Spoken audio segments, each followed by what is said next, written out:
scared again. It's so cold out here.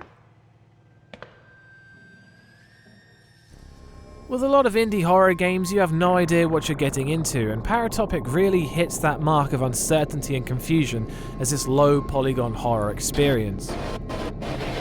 Atmosphere.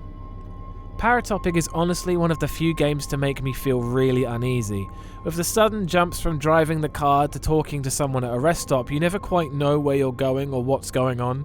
Its low poly graphics and pixelated style really give even sometimes the mundane locations a really surreal feel.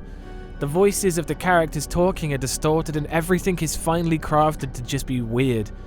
Conversations with other characters always make you feel like you've done something horribly wrong, and the feeling of apprehension when being charged with doing something dull like driving the car for a long period of time just builds because you can't shake the feeling that something bad is going to happen.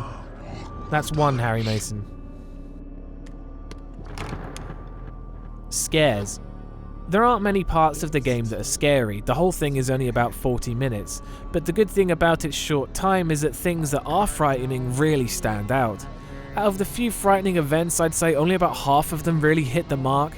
There were some fantastic moments where I was genuinely scared when approaching someone in this abandoned radio tower, with so little context as what I was doing or why I was there. When I did see someone, I felt my stomach drop. However, like I said, there are some moments that were clearly meant to be disturbing, but it just didn't get to me.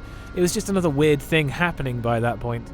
Overall, I'd say this game is better experienced as an atmospheric piece than a scare fest, so that's still one Harry Mason.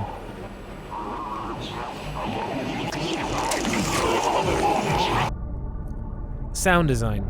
All of the sound design gives you an off-kilter feel. I love that you could turn on the radio in the car, but it was drowned out by the louder ambient drone and the hum of the car itself, as this constant reminder of feelings you can't shake. With those creepy, distorted voices like nightmarish Banjo-Kazooie dialogue and the squelching electronic soundtrack and ambient drones, it's a well-crafted soundscape designed to freak you out.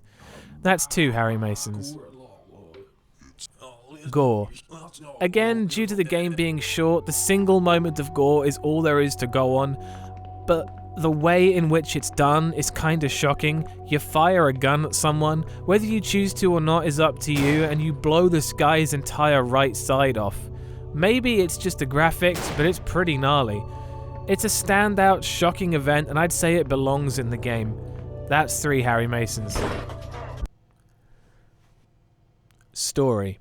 Trying to piece together exactly what's going on in this game could be a video in itself. It seems to be about VHS tapes, and I think that the events that you play through aren't all in the right order. I'm fairly sure you play as two different characters as well.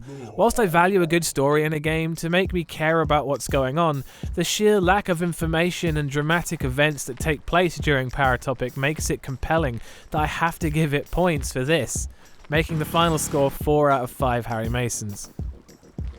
I have to say this game went well above my expectations. Seemed like something with a simple gimmick of having a PlayStation 1 style graphics, but it delivered a disturbing, surreal horror experience. You should go give it a go if you can.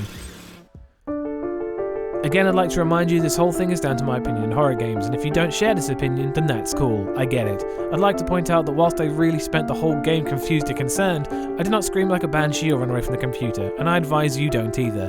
There will be more horror reviews in the pipeline, and thanks for watching, and always go check out Bumps in the Middle of the Night.